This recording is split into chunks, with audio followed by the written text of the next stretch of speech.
Angelina Jolly അവർക്ക് breast cancer ഇല്ലാതെ തന്നെ അവർ ബ്രസ്റ്റ് റിമൂവ് ചെയ്തിട്ടുണ്ടായിരുന്നു. അത് ശരിക്കും പറഞ്ഞാൽ അതൊരു മെഡിക്കലി ശരിയായിട്ടുള്ളൊരു ഡിസിഷൻ ആണോ? അത് റെക്കമെൻഡഡ് ആണ്. കാരണം അത് ആളുടെ കാര്യത്തിൽ ഓക്കെ ആയിരുന്നു. കാരണം എന്താണെന്ന് വെച്ചാൽ പാരമ്പര്യമായിട്ട് വരാൻ സാധ്യതയുള്ള ഒരു ജീൻ ആഞ്ചലിന ജോളിക്ക് പോസിറ്റീവായിരുന്നു.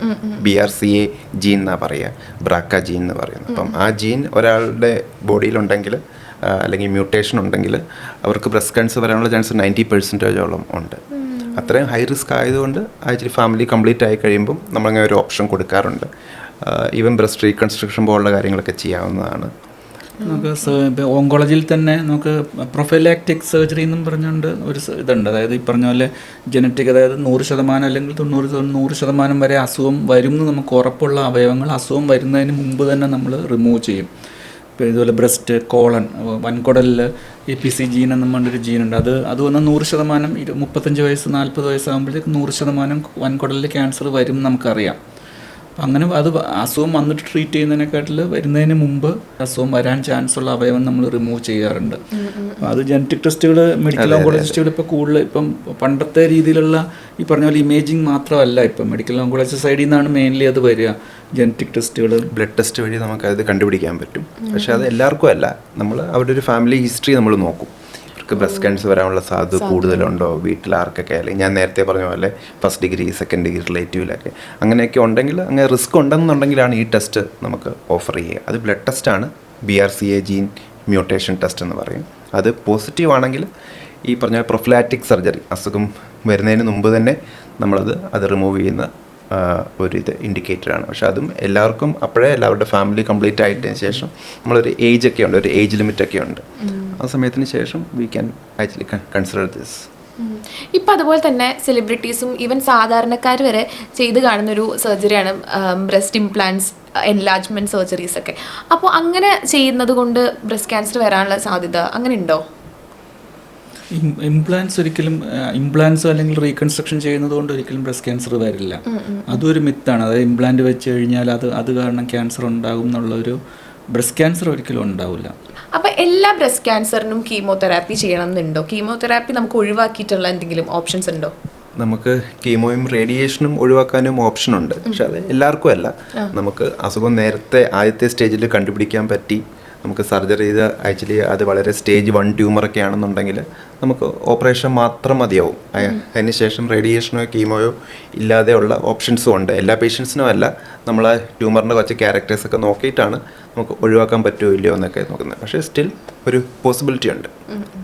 ഓക്കെ. അതുപോലെ തന്നെ നമ്മൾ ഏർലി സ്റ്റേജസിൽ നമ്മൾ ബ്രസ്റ്റ് ക്യാൻസർ ആണെങ്കിൽ നമ്മൾ ഐഡൻറ്റിഫൈ ചെയ്തിട്ടുണ്ടെങ്കിൽ നമുക്കത് 100% ക്യൂറബിൾ ആണെന്ന് കേട്ടിട്ടുണ്ട്.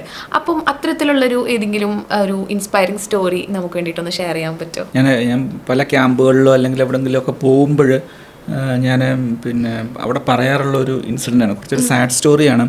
ഞാൻ ഒരിക്കൽ OPയിൽ ഇരുന്നപ്പോൾ ഐ തിങ്ക് ഷീസ് അറൗണ്ട് 23-24 അത്രേ ഉള്ളൂ. അപ്പോൾ ഒരു കൈക്കുഞ്ഞുമായിട്ടാണ് ഒരു OPയിൽ വരുന്നത്. ഹസ്ബൻഡും കൈക്കുഞ്ഞുമായിട്ടാണ് OPയിൽ വരുന്നത്. അപ്പം നമ്മൾ ഇങ്ങനെ ബ്രസ്റ്റിൽ ലംബുണ്ടെന്ന് പറഞ്ഞു. നമ്മൾ ഇപ്പോൾ പരിശോധിച്ച് നോക്കിയപ്പോഴത്തേക്ക് അത് whole breast is infiltrated by disease. ആ ഒരു ചെസ്റ്റ്, ആ ഒരു സൈഡിലത്തെ ഹോൾ ബ്രസ്റ്റ് ഇൻഫിൽട്രേറ്റഡ് ആയിരുന്നു. അപ്പോൾ അപ്പം ഐ തിങ്ക് ഇപ്പോൾ കുഞ്ഞിന് ഏകദേശം 6 മാസത്തിന് താഴെ മാത്രമേ പ്രായമുള്ളൂ. അപ്പോൾ നമ്മൾ ഇപ്പോൾ ഹസ്ബൻഡിനോട്, ഇപ്പോൾ വൈഫിനോട് ചോദിച്ചപ്പോൾ അവർ പറഞ്ഞു അത് ചെറിയ മുഴയായിരുന്നു. അപ്പോൾ അത് അപ്പോൾ നമ്മൾ ചോദിച്ചപ്പോൾ വീട്ടിലാരോടും പറഞ്ഞില്ലെന്ന് ചോദിച്ചപ്പോൾ അവർ പറഞ്ഞു ഹസ്ബൻഡിനോട് പറഞ്ഞിരുന്നു. പക്ഷേ ഹസ്ബൻഡിൻ്റെ സിസ്റ്ററിൻ്റെ കല്യാണാലോചന നടക്കുകയാണ്. അപ്പോൾ അവർക്ക് ബ്രസ്റ്റ് ക്യാൻസർ ആണെന്ന് പറഞ്ഞാൽ ആ കല്യാണം നടക്കില്ല എന്നുള്ളത് കൊണ്ട് ഹസ്ബൻഡ് പറഞ്ഞു അത് കഴിഞ്ഞിട്ട് ട്രീറ്റ് ചെയ്യാം. അപ്പോൾ 2 കാര്യങ്ങളാണ്. ഒന്ന്, ക്യൂറബിളായിട്ടുണ്ടായിരുന്നൊരു ഡിസീസ്, ഈ സോഷ്യൽ സ്റ്റിഗ്മ, അതായത് ഫാമിലിയിൽ ബ്രസ്റ്റ് ക്യാൻസർ ഉണ്ടെന്ന് പറഞ്ഞു കഴിഞ്ഞാൽ, മലബാർ സൈഡിലായിരുന്നു ഞാൻ വർക്ക് ചെയ്തിട്ടുണ്ട്. അപ്പോൾ മലബാർ സൈഡിൽ ഒരു കാലത്ത് ഹസ്ബൻഡും വൈഫും കൂടെ ഒരു കട്ടിലേ കിടക്കില്ല, പേടിയാണ്. ഒരു പാത്രത്തിൽ നിന്ന് ആഹാരം കഴിക്കില്ല, പേടിയാണ് ബ്രസ്റ്റ് ക്യാൻസർ ഒക്കെ ഉണ്ടെങ്കിൽ. കുറച്ച് വർഷങ്ങൾക്ക് മുമ്പാണ് those time divorce rate was very high. Cancer ഉണ്ടെങ്കിൽ ഈവൻ ഒരു പേടിയാണ് ആൾക്കാർക്ക്. നേരത്തെ വരുൺ പറഞ്ഞാൽ ഒരാളിൽ നിന്ന് മറ്റൊരാളിലേക്ക് വരുമോ എന്നുള്ള പേടിയാണ്. അപ്പോൾ അതാണ്. അപ്പം ആ ഒരു സ്റ്റേജിൽ നിന്ന് നമ്മൾ ബാക്കിയുള്ള ഇവാലുവേഷനിൽ അവർക്ക് വന്നപ്പോഴത്തേക്ക് ലങ്സിലും ലിവറിലും ഒക്കെ ഡിസീസ് സ്പ്രെഡായിരുന്നു. നമുക്കൊന്നും ചെയ്യാൻ പറ്റില്ല. അപ്പോൾ ട്രീറ്റബിൾ കണ്ടീഷനിൽ നിന്ന് ഒരു നോൺ ട്രീറ്റബിൾ കണ്ടീഷനിലേക്ക് ഡിസീസ് മാറിയത് കാരണം നമ്മളും പലപ്പോഴും ഹെൽപ്ലെസ് ആകാറുണ്ട്. അതും ഈ സോഷ്യൽ ഇതാണ്. അതാണ് നേരത്തെ പറഞ്ഞ ഈ തലമുടി പോകുന്നു, ഇതൊക്കെ എനിക്കൊന്ന് എറണാകുളം പോലെ ഒരു മെട്രോയിൽ വലിയ ഇഷ്യൂസ് വരില്ല, നാട്ടിൻപുറത്തൊക്കെ ഇപ്പൊ കൂടുതൽ ആൾക്കാരും അത് ആക്സെപ്റ്റ് ചെയ്ത് തുടങ്ങി. പണ്ടത്തെ റീസൺ ഇല്ലാതെ പോലെ ഇപ്പോഴത്തെ യങ്സ്റ്റേഴ്സ് റിമൂവ് ചെയ്ത് സ്റ്റൈലായിട്ട് നടക്കുന്നുണ്ട്. അപ്പം കാരണം ആ ഒരു അവയർനെസ് അല്ലെങ്കിൽ ആ രീതിയിൽ അവരെ മോട്ടിവേറ്റ് ചെയ്ത് കഴിഞ്ഞാൽ നമുക്ക് അവരെ പറഞ്ഞ കാര്യങ്ങൾ മനസ്സിലാക്കാനുള്ളൊരു ചാൻസ് കിട്ടിക്കഴിഞ്ഞാൽ നമുക്കത് കാരണം അവരെ കറക്റ്റ് രീതിയിലോട്ട് കൊണ്ടുപോകാൻ പറ്റും. കാരണം പലരും നേർച്ചയ്ക്ക് വേണ്ടിയിട്ട് ശരിക്കും മുടി എടുക്കാറുണ്ട്. പക്ഷെ ഇത് നമ്മുടെ ലൈഫിന് വേണ്ടിയിട്ടാണ്, നമ്മൾ താൽക്കാലികമായിട്ടാണ് ഇങ്ങനെ സംഭവിക്കുന്നത്. ഇത് സാധാരണ ജനങ്ങളിൽ മാത്രമല്ല. ഞാൻ പഠിച്ചത് RCCയിലാണ്. RCC നമ്മൾ വർക്ക് ചെയ്യുമ്പോൾ നമ്മൾ കണ്ടിട്ടുണ്ട്, പിന്നെ ഗവൺമെൻറ്റിൽ ഹൈ പോസ്റ്റിലിരിക്കുന്ന ലേഡീസ് മറ്റേ വർക്ക് പ്ലേസിലോ അല്ലെങ്കിൽ ഫാമിലിയിൽ വേറെ ആരും അറിയരുതെന്ന് പറഞ്ഞ് വെച്ചിട്ട് ഡിസീസ് വല്ലാതെ മുന്നോട്ട് പോയിട്ട് പിന്നെ സിംറ്റംസ് വല്ലാതെ കൂടിക്കഴിയുമ്പം നമ്മൾ ട്രീറ്റ്മെൻറ്റ് ഓപ്ഷനിലേക്ക് വരുന്നത്. അപ്പോൾ ഇത് ഒരു എഡ്യൂക്കേഷൻ്റെയോ സോഷ്യോ എക്കണോമിക് സ്റ്റാറ്റസിൻ്റെയോ റീസൺ അല്ല. കാരണം ക്യാൻസറിനെ പറ്റിയുള്ള പേടി നോക്കുകയാണെങ്കിൽ ഏറ്റവും ഡെമോക്രാറ്റിക് ആണ്. അതിന് കാരണം അതിന് വ്യത്യാസങ്ങളില്ല. ഇത് എഡ്യൂക്കേറ്റഡോ ആക്ച്വലി എഡ്യൂക്കേഷൻ ഇല്ലാത്തതോ അല്ലെങ്കിൽ നമ്മൾ റിച്ച് പുവർ അങ്ങനെ ഒരു ഡിഫറൻസ് ഇല്ല. ഈ ഒരു സ്റ്റിഗ്മ എല്ലാവരിലും ഉണ്ട്. അത് മെയിൻലി ഈ പേടി അല്ലെങ്കിൽ പലരും പറഞ്ഞ് കേട്ടറിഞ്ഞ അല്ലെങ്കിൽ നമ്മൾ കണ്ട മൂവീസിൽ നിന്ന് കിട്ടിയ ഇൻഫർമേഷനൊക്കെ വെച്ചിട്ടാണ് മിക്കവരും ജഡ്ജ് ചെയ്യുന്നത്. അപ്പോൾ പിന്നെ വാട്സപ്പും ഇൻസ്റ്റാഗ്രാമും ആണ് ഇപ്പോഴത്തെ യൂണിവേഴ്സിറ്റീസ്. അതിനകത്തുനിന്ന് വരുന്ന ഇൻഫർമേഷൻ 90% റോങ് ആണ്. അതാണ് അതിനകത്തെ സാഡ് പാർട്ട്. ഏറ്റവും കൂടുതലായിട്ടുള്ള ഒരു ഇതാ നേരത്തെ ചോദിച്ച ക്വസ്റ്റ്യൻ, അതായത് പഞ്ചസാര കഴിച്ചാൽ ക്യാൻസർ വരുമോ, പാല് കുടിച്ച് കഴിഞ്ഞാൽ ക്യാൻസർ വരുമോ. അപ്പോൾ മെഹർ ചോദിച്ചല്ലോ പേഷ്യൻ്റ് എക്സ്പീരിയൻസിനെ പറ്റിയിട്ട്. അപ്പോൾ എനിക്ക് ഏറ്റവും ഇമ്പാക്റ്റഡ് ആയിട്ട് തോന്നിയ ഒരു ഇത് ഞാൻ പറയാം. കോവിഡ് ടൈംസ് ആയിരുന്നു, ദാറ്റ്സ് വാട്ട് ഐ റിമെമ്പർ. അപ്പോൾ she was like around late 20s അത്രേ ഉള്ളൂ. അപ്പോൾ she was diagnosed with CA breast when she underwent the whole thing, you know, breast conservative surgery, chemo radiation ഒക്കെ ചെയ്ത് follow അപ്പിന് വന്നുകൊണ്ടിരുന്നൊരു പേഷ്യൻ്റാണ്. Very positive.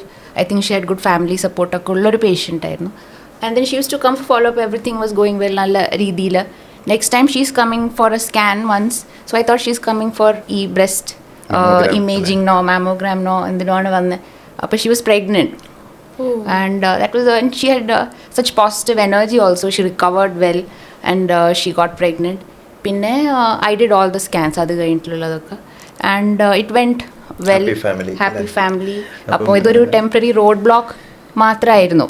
ഗായത്രി പറയുമ്പം കാരണം ഇവരുടെയൊക്കെ ഫേസ് ഞങ്ങളുടെ മുന്നിൽ കൂടെ പോകുന്നുണ്ട്. ഇതുപോലുള്ള ഒരുപാട് പേഷ്യൻസ് ഉണ്ട്. ഇപ്പോൾ ഈ പേഷ്യൻ്റെ കാര്യം പറഞ്ഞാൽ അതൊരു അഡ്വാൻസ് സ്റ്റേജ് ആയിരുന്നു, അത്ര ആദ്യത്തെ സ്റ്റേജ് ആയിരുന്നില്ല. പക്ഷേ അവർ കറക്റ്റായിട്ട് നമ്മൾ പറഞ്ഞ പോലുള്ള ട്രീറ്റ്മെൻ്റ് എല്ലാം ചെയ്തു. സോഷ്യൽ സപ്പോർട്ട് ഭയങ്കര ഇമ്പോർട്ടൻ്റാണ്, അല്ലെങ്കിൽ ഫാമിലി സപ്പോർട്ട്. കാരണം അതുണ്ടെങ്കിലേ പേഷ്യൻറ്റിന് ഇത് സ്മൂത്തായിട്ട് മുമ്പോട്ട് പോകാൻ പറ്റുള്ളൂ. അതവർ കറക്റ്റായിട്ട് ചെയ്തു. പിന്നെ അസുഖമെല്ലാം മാറി. അത് മാത്രമല്ല അവർ വീണ്ടും കാരണം അവർക്കിപ്പം വീണ്ടും കുട്ടിയായി അവർ ആക്ച്വലി ഹാപ്പി ആയിട്ട് മുമ്പോട്ട് പോകുന്നു. അതാണ് അതിനകത്തെ ഒരു ഹാപ്പിനെസ്. ഓക്കെ. അപ്പോൾ ഒരു പേഷ്യൻ്റ് വരുമ്പോൾ പേഷ്യൻ്റ് ആണെങ്കിൽ ഒരു ലൈഫ് സ്റ്റൈലിൽ തന്നെ ഒരു റുട്ടീൻ പറഞ്ഞു കൊടുക്കൂല, അങ്ങനത്തെ ഒരു ചേഞ്ചസ് എന്തൊക്കെയായിരിക്കും അവരുടെ ലൈഫിൽ കൊണ്ടുവരാൻ ശ്രമിക്കുന്നത്? ലൈക്ക് ഇപ്പോൾ രാവിലെ ഇന്ന ഇത് ചെയ്യണം അങ്ങനെയൊക്കെ ഉണ്ടാവില്ലേ? നമ്മൾ ചികിത്സ എടുക്കുന്ന പേഷ്യൻ്റ് ആണോ ചോദിച്ചാൽ അതോ ജനറലി? അല്ലല്ല, ഇപ്പോൾ ഒരു ക്യാൻസർ ലൈക്ക് ഡയഗ്നോസ് ചെയ്തിട്ടുള്ളൊരു പേഷ്യൻ്റ് വരുമ്പോൾ അവരുടെ അടുത്ത് എന്തൊക്കെ കാര്യങ്ങളാണ് ശ്രദ്ധിക്കാൻ പറയുന്നത് അവരുടെ ലൈഫ് സ്റ്റൈലിൽ? നമ്മൾ ക്യാൻസർ അറിഞ്ഞു കഴിഞ്ഞാൽ പിറ്റേ ദിവസം മുതൽ ആക്ച്വലി ഉണ്ടാകുന്ന ഒരു പ്രശ്നം എന്ന് വെച്ചാൽ വീട്ടുകാർ അവരെ അനങ്ങാൻ സമ്മതിക്കില്ല. കാരണം ഇവരെന്തോ വലിയ രോഗിയാണ്, അനങ്ങാതെ ഫുൾ ടൈം ബെഡ് റെസ്റ്റ് എടുക്കണം. അങ്ങനെയല്ല, പേഷ്യൻ്റ് ആക്റ്റീവ് ആകാനാണ് ഞങ്ങൾ പറയുക. പിന്നെ അല്ല, ഈവൻ കീമോ അല്ലെങ്കിൽ സർജറി കഴിഞ്ഞ പേഷ്യൻ്റാണ്, റേഡിയേഷൻ എടുക്കുന്ന പേഷ്യൻ്റാണെങ്കിലും ആക്റ്റീവ് ആകാനും എക്സസൈസ് പോലുള്ള കാര്യങ്ങളൊക്കെ ചെയ്യാനാണ് പറയുക. ആക്റ്റീവായിട്ടിരിക്കുമ്പോഴാണ് എപ്പോഴും കുറച്ചുകൂടി ഒരു പോസിറ്റീവ് എനർജി ഉണ്ടാവുകയും കുറച്ചുകൂടെ ഒരു പോസിറ്റീവ് റിസൾട്ട് കിട്ടുകയും ചെയ്യും. ബ്രസ്റ്റിൻ്റെയൊക്കെ സർജറി കഴിഞ്ഞാൽ നെക്സ്റ്റ് ഡേ തൊട്ട് നമ്മൾ ഫിസിയോതെറാപ്പിയും മറ്റു കാര്യങ്ങളും ഒക്കെ സ്റ്റാർട്ട് ചെയ്യും. റേഡിയേഷൻ എടുക്കുന്ന പേഷ്യൻറ്റിന് ഈവൻ അന്ന് വർക്ക് ചെയ്യുന്ന പേഷ്യൻ്റ് ആണെങ്കിൽ അതിൻ്റെ ആക്ച്വലി ഇടയ്ക്ക് പോയി റേഡിയേഷൻ എടുത്തിട്ട് വരാൻ പറ്റും. അതൊന്നും ഇപ്പോഴത്തെ കാലത്തൊരു വിഷയമായിരുന്നു. ഈവൻ മേജർ സർജറി കഴിഞ്ഞപ്പോലും പണ്ടൊക്കെ എന്ന് പറഞ്ഞാൽ 7 ദിവസം ബെഡ് റെസ്റ്റ് ആണ്, അനങ്ങാൻ പാടില്ല എന്നൊക്കെയായിരുന്നു. ഇപ്പം നമ്മൾ സർജറി കഴിഞ്ഞ് അന്ന് വൈകുന്നേരം നടത്താൻ പറ്റുമെങ്കിൽ അത്രയും ഏർലി ആംബുലേഷനാണ് നമ്മൾ പറയുന്നത്. അത് ബോഡി ആക്റ്റീവായിട്ടിരിക്കാൻ അത് ക്രിയേറ്റ് ചെയ്യുന്ന പോസിറ്റീവ് പറഞ്ഞ പോലെ സൈക്കോളജിക്കൽ ഇമ്പാക്റ്റ് ഉണ്ട്, ബോഡിയുടെ ഇമ്പ്രൂവ്മെൻറ്റ് ഇമ്പാക്റ്റ് ഉണ്ട്. So patient has to be active. അതെ അതെ. ഓക്കെ, അപ്പോൾ നമ്മളാണെങ്കിൽ ഞാൻ ഇങ്ങനെ കേട്ടിട്ടുണ്ട്, നമ്മൾ ഈ ടൈറ്റ് ഇന്നർവെയർ അല്ലെങ്കിൽ ബ്ലാക്ക് കളർ ഇന്നർവെയർ ഒക്കെ ഇട്ട് കഴിഞ്ഞാൽ നമുക്കാണെങ്കിൽ കൂടുതൽ ബ്രസ്റ്റ് ക്യാൻസറിനുള്ള ചാൻസ് ഉണ്ടെന്ന്. അങ്ങനെ ഉണ്ടോ ശരിക്കും? അത് അടുത്തൊരു മിത്താണ്. അത് മിത്താണല്ലേ? കാരണം ഇതൊക്കെ വാട്സപ്പിലൊക്കെ ഒരുപാട് ഇങ്ങനെ സർക്കുലേറ്റ് ചെയ്തിട്ടുള്ള. അല്ലേ സർ, മെറ്റാലിക് ഇതുള്ള ബ്രാ ഉപയോഗിച്ച് കഴിഞ്ഞാൽ ഇങ്ങനെ ഓരോ ന്യൂസ് ടൈറ്റ് ഡ്രസ് ഇട്ട് കഴിഞ്ഞാൽ അത് ബ്രസ്റ്റ് ക്യാൻസറുമായിട്ട് യാതൊരു പ്രൂവൺ റിലേഷനും ഇല്ല ഇതിനൊന്നും. ചൂട് കൂടി കഴിഞ്ഞാൽ വരുമോ, അല്ലെങ്കിൽ ടാൽക്കം പൗഡർ ഉപയോഗിച്ച് നമ്മൾ കഷത്തിൽ ഇത് ഇട്ട് കഴിഞ്ഞാൽ വരുമോ, അല്ലെങ്കിൽ ഡിയോഡറൻ്റ് ഉപയോഗിച്ചാൽ വരുമോ, ഇതെല്ലാം വാട്സപ്പ് യൂണിവേഴ്സിറ്റി കൂടെ വരുന്ന വ്യക്തികളാണ്. അപ്പം അങ്ങനെയില്ല. അപ്പം രാത്രി നമ്മൾ ഉറങ്ങുന്നതിന് മുന്നേ നമ്മളാണെങ്കിൽ ഇന്നവെയർ ഒക്കെ മാറ്റിയിട്ട് കിടക്കണം എന്നൊക്കെ കേട്ടിട്ടുണ്ട്. അതൊക്കെ ശരിക്കും ഉള്ളത് അങ്ങനെയൊന്നുമില്ല അല്ലേ? നോർമലായിട്ട്, കാരണം ക്യാൻസർ പേഷ്യൻ്റ് നോർമൽ ആളാണ്. അപ്പം അവർക്ക് അങ്ങനത്തെ റെസ്ട്രിക്ഷൻസ് ഒന്നുമില്ല. നമ്മളൊക്കെ എങ്ങനെയാണ് ജീവിക്കുന്നത് അതുപോലെ തന്നെ അവർക്കും ജീവിക്കാം. Okay okay okay. അപ്പോൾ അതുപോലെ തന്നെ നമ്മളാണെങ്കിൽ റഷ്യ ഇപ്പം ക്യാൻസർ വാക്സിൻ വികസിപ്പിച്ചു, അത് 100% എഫിഷ്യൻ്റ് ആണെന്നൊക്കെ കേൾക്കുന്നുണ്ട്. അപ്പോൾ അതിനോട് നിങ്ങൾ യോജിക്കുന്നുണ്ടോ? അതും വാട്സപ്പ് യൂണിവേഴ്സിറ്റി ന്യൂസാണ്. കാരണം കാരണം റഷ്യ കാരണം അങ്ങോട്ട് ടെസ്റ്റ് നടത്തിയിട്ടുണ്ട്, പക്ഷേ അത് മൃഗങ്ങളിൽ ചെയ്ത ടെസ്റ്റുകളാണ്. കാരണം പ്രീ ക്ലിനിക്കൽ എന്ന് പറയും. അതിനകത്ത് 100% എഫിക്കസി ഉള്ളതായിട്ട് അവർ കണ്ടുപിടിച്ചിട്ടുണ്ട്. പക്ഷേ അതിനി സാധാരണ മൃഗങ്ങളിൽ ഇത് ഓക്കെ ആകുന്നതിൽ ഒരു 90% മനുഷ്യരിലോട്ട് വരുമ്പം അത് എഫക്റ്റീവ് ആകാറില്ല. ദെൻ മനുഷ്യർ തന്നെ അതിന് phase 1 phase 2 അങ്ങനെ പല കടമ്പകളുണ്ട്. അപ്പം അവരിൽ ആദ്യം ഓക്കെ എന്ന് തോന്നുന്നത് അതും 70% അത് ക്ലിനിക്കിൽ ഇതിലോട്ട് വരുമ്പോൾ സക്സസ് ആകാറില്ല. അപ്പോൾ അതുകൊണ്ട് അതിനെപ്പറ്റി ഒന്നും പറയാറായിട്ടില്ല. കാരണം ടെസ്റ്റുകൾ നടക്കുന്നുണ്ട്, പക്ഷേ ഇതുപോലെ ആയിരക്കണക്കിന് ലക്ഷക്കണക്കിന് ടെസ്റ്റുകൾ ലോകത്ത് പലതും നടക്കുന്നുണ്ട്. പക്ഷേ അതൊരു ഹോപ്പാണ്. Maybe in the future ചിലപ്പം വന്നേക്കാം, വരില്ല എന്ന് പറയുന്നില്ല. പക്ഷെ ഇപ്പം അതിനെപ്പറ്റി ഒന്നും പറയാറായിട്ടില്ല. കാരണം ആനിമൽസിൽ മാത്രമേ അത് പരീക്ഷിച്ചിട്ടുള്ളൂ. ദിവസം ഇത്ര നേരം നമ്മൾ വർക്കൗട്ട് അല്ലെങ്കിൽ എക്സസൈസ് ഒക്കെ ചെയ്യുന്നത് കൊണ്ട് നമുക്കാണെങ്കിൽ ഒരു പരിധി വരെ നമുക്ക് ബ്രസ്റ്റ് ക്യാൻസർ ഒക്കെ തടയാൻ പറ്റുമോ? അമിതവണ്ണം, എക്സസൈസ് ഇല്ലായ്മ, ഇതൊക്കെ ഏത് ക്യാൻസറിനും ഒരു കാരണമാണ്, ഇൻക്ലൂഡിങ് ബ്രസ്റ്റ് ക്യാൻസർ. ബ്രസ്റ്റ് ക്യാൻസറിന് വേറൊരു ഫാക്ടർ എന്ന് വെച്ചാൽ ഞാൻ മുമ്പേ പറഞ്ഞ ഹോർമോൺ റിലേറ്റഡ് ഇതായതുകൊണ്ട് ശരീരത്തിൽ വണ്ണം കൂടുന്തോറും ഫാറ്റ് കൂടുന്തോറും ഹോർമോൺസിൻ്റെ അളവ് കൂടുന്തോറും ചാൻസ് കൂടും. പ്രത്യേകിച്ചും ഗർഭപാത്രത്തിൻ്റെ ക്യാൻസറിനും ബ്രസ്റ്റിൻ്റെ ക്യാൻസറിനും. അപ്പം വണ്ണം എത്രയും കുറഞ്ഞിരിക്കാവോ അത്രയും നല്ലത്. അപ്പം അതിന് മിനിമം 30 to 45 മിനിറ്റ്സ് നല്ലപോലെ വിയർക്കുന്ന എക്സസൈസ്. നമ്മൾ രാവിലെ നമ്മൾ റോഡിൽ നടക്കാൻ പോകുമ്പോൾ കഥയൊക്കെ പറഞ്ഞ് ഇങ്ങനെ ഇതൊക്കെ നടന്നു പോകും. അതിൽ യാതൊരു കാര്യം നടക്കുന്നുണ്ടോന്ന് നടക്കുന്നുണ്ട്, ആർക്കോ വേണ്ടി. ബ്രിസ്ക് വാക്കിംഗ് ആണ് പറയുന്നത്. അത് ശരീരം അനങ്ങിയിട്ടുള്ള ഒരു 30 to 45 മിനിറ്റ്സ് ഡെയിലി എക്സസൈസ് ആണ് പറയുന്നത്. പിന്നെ അറ്റ് എനി കോസ്റ്റ് അമിതമായിട്ടുള്ള വണ്ണം കുറയ്ക്കുക. പ്രത്യേകിച്ച് സ്ത്രീകളിൽ എൻഡോമെട്രിയൽ ഗർഭപാത്രത്തിൻ്റെയും ബ്രസ്റ്റിൻ്റെയും ക്യാൻസർ കുറയാൻ ഇവൻ ഓവറിക്കും ഒബേസിറ്റി പറയുന്നുണ്ട് അല്ലേ. പിന്നെ കോളൻ ക്യാൻസറുണ്ട്, പ്രോസ്റ്റേറ്റ് ക്യാൻസറിനുണ്ട്. അപ്പം നമ്മൾ എക്സസൈസ് അല്ലെങ്കിൽ ഫിസിക്കലി ആക്റ്റീവ് ആകുന്നത് നമുക്ക് പല അസുഖത്തിൽ നിന്നുള്ള ഒരു റിസ്ക് കുറയ്ക്കാൻ പറ്റും. അപ്പം നമ്മൾ ഈ ഇന്ന ഫുഡ് കഴിക്കുക അല്ലെങ്കിൽ ഇന്ന ഫുഡൊക്കെ ഒഴിവാക്കുക എന്നൊക്കെ പറയില്ലേ, അങ്ങനത്തെ എന്തെങ്കിലും ഉണ്ടോ? അത് ക്യാൻസറിന് മൊത്തത്തിലല്ല, എല്ലാ അസുഖത്തിലും ഒരു ഹെൽത്തി ലൈഫ് സ്റ്റൈൽ അഡോപ്റ്റ് ചെയ്യുക എന്നുള്ളത് ഏറ്റവും ഇമ്പോർട്ടൻറ്റ്. ബാലൻസ് ഡയറ്റ് അല്ലെങ്കിൽ കൂടുതൽ ഫാറ്റും കാർബും മാക്സിമം കുറച്ച് റെസ്ട്രിക്റ്റ് ചെയ്യുക. അങ്ങനെ ഒരു ഹെൽത്തി ഡയറ്റ് മൊത്തത്തിലുള്ള നമ്മുടെ ലൈഫ് സ്റ്റൈൽ ഇമ്പ്രൂവ് ചെയ്യാനും ഹെൽത്ത് ഇമ്പ്രൂവ് ചെയ്യാനും അതുവഴി ഇൻഡയറക്ട്ലി ക്യാൻസറിനുള്ള റിസ്ക്കും നമുക്ക് റെഡ്യൂസ് ചെയ്യാൻ പറ്റും. അപ്പം ഈ സ്ട്രെസ്സും ഓവർ തിങ്കിങ്ങും ഒക്കെ കാരണം അതും ഒരു ക്യാൻസറിനൊരു ലക്ഷണമാണോ ശരിക്കും? സ്ട്രെസ്സ് എന്ന് പറയുന്നത് ഇൻഡയറക്ട്ലി, അതായത് നമ്മുടെ ലൈഫ് സ്റ്റൈൽ എന്ന് പറയുമ്പം ഇതെല്ലാം അതിനകത്ത് വരും. സ്ട്രെസ്സ് പോലുള്ള കാര്യങ്ങൾ ഇൻഡയറക്ട്ലി നമ്മുടെ ഹെൽത്തിനെ അഫക്റ്റ് ചെയ്യാം. നമുക്ക് ഈ മെറ്റബോളിക് സിൻഡ്രോം പോലുള്ള കാര്യങ്ങൾ വന്നിട്ട് നമുക്ക് ഒബിസിറ്റി വരാം. കാരണം സ്ട്രെസ്സുള്ള ആൾക്കാർ ഡിപ്രഷൻ വരാം, അങ്ങനെ വരാം എന്നുള്ളതേ ഉള്ളൂ. അപ്പോൾ അത് നമ്മൾ ആക്ച്വലി അതിനെ നമ്മൾ അതിജീവിക്കാൻ വേണ്ടി ചെയ്യേണ്ടത് എക്സസൈസ് പോലുള്ള കാര്യങ്ങൾ, യോഗയൊക്കെ അതിനെ ഹെൽപ്പ് ചെയ്യും, അല്ലെങ്കിൽ മെഡിറ്റേഷൻ അതൊക്കെ ഹെൽപ്പ് ചെയ്യുന്നതാണ്. So stress indirectly can cos, പക്ഷെ ഒരിക്കലും അതുകൊണ്ട് ക്യാൻസർ വരുമെന്ന് നമുക്ക് പറയാൻ പറ്റില്ല. ചില ആൾക്കാരിൽ even stress can cos over eating. ചില ആൾക്കാർക്ക് എനിക്ക് ടെൻഷൻ വരുമ്പോൾ ഡിപ്രഷൻ വരാം, അപ്പം ഓവർ ഈറ്റിംഗ് വരാം, അങ്ങനെ ഒബിസിറ്റി വരുമ്പോഴാണ് സ്മോക്കിംഗ് അങ്ങനത്തെ ഈ ഇതൊക്കെ തുടങ്ങും, ഡ്രഗ് അബ്യൂസ്. അപ്പം ഈ പറഞ്ഞാൽ ഇൻഡയറക്റ്റ് ഇതാണത് ക്യാൻ കോസ്. അതൊക്കെ ലൈഫ് സ്റ്റൈൽ മാനേജ്മെൻറ്റിനകത്ത് വരുന്ന കാര്യങ്ങളാണ്. It can reduce the incidents of cancer. Life style management ചെയ്ത് കഴിഞ്ഞാൽ നമുക്ക് ക്യാൻസർ വരാനുള്ള റിസ്ക് കുറയ്ക്കാൻ പറ്റും. സർ, ഒരാൾക്ക് ബ്രസ്റ്റ് ക്യാൻസർ ഉണ്ടോ, നമുക്കതെങ്ങനെ അറിയാൻ പറ്റും? അതിൻ്റെ സിംറ്റംസ് അതൊക്കെ എന്തൊക്കെയാണ്? നമുക്ക് ബ്രസ്റ്റ് ക്യാൻസറിൻ്റെ ഏറ്റവും വലിയൊരു ബ്രസ്റ്റ് ക്യാൻസർ ഡയഗ്നോസ് ചെയ്യാൻ പലപ്പോഴും വൈകുന്നത് വലിയ പെയിനോ അല്ലെങ്കിൽ അങ്ങനെ ബുദ്ധിമുട്ടിക്കുന്ന സിംറ്റംസ് ഉണ്ടാകുന്നില്ല എന്നുള്ളതാണ്. മെജോറിറ്റി ആൾക്കാരിൽ ലംബ് അല്ലാതെ ഒരു മുഴയായിട്ടാണ് അത് പ്രസൻറ്റ് ചെയ്യുക. പിന്നെ ചില ആൾക്കാരിൽ അത് നിപ്പിൾ ഡിസ്ചാർജ് ആകും. എല്ലാ നിപ്പിൾ ഡിസ്ചാർജും ബ്രസ്റ്റ് ക്യാൻസറിൻ്റെ സിംറ്റംസ് ആയിട്ട് നമ്മൾ പറയാറില്ല. നേരത്തെ പറഞ്ഞ പോലെ ഹോർമോൺ റിലേറ്റഡ് ആയിട്ടുള്ള ചേഞ്ചസിന് പച്ച നിറത്തിൽ അല്ലെങ്കിൽ പച്ചവെള്ളത്തിൻ്റെ നിറത്തിലൊക്കെ ഡിസ്ചാർജ് വരാം. അതൊന്നും ഒരു റിസ്ക് ആയിട്ട് നമ്മൾ പലപ്പോഴും കരുതാറില്ല. പക്ഷേ ബ്ലഡ് സ്റ്റെയിൻ നിപ്പിൾ ഡിസ്ചാർജ്, രക്തം കലർന്നിട്ടുള്ള നിപ്പിൾ ഡിസ്ചാർജ് ഷുഡ് 100% നമ്മൾ ക്യാൻസർ ഇല്ല എന്നുള്ളത് ഉറപ്പുവരുത്തേണ്ടത് അത്യാവശ്യമാണ്.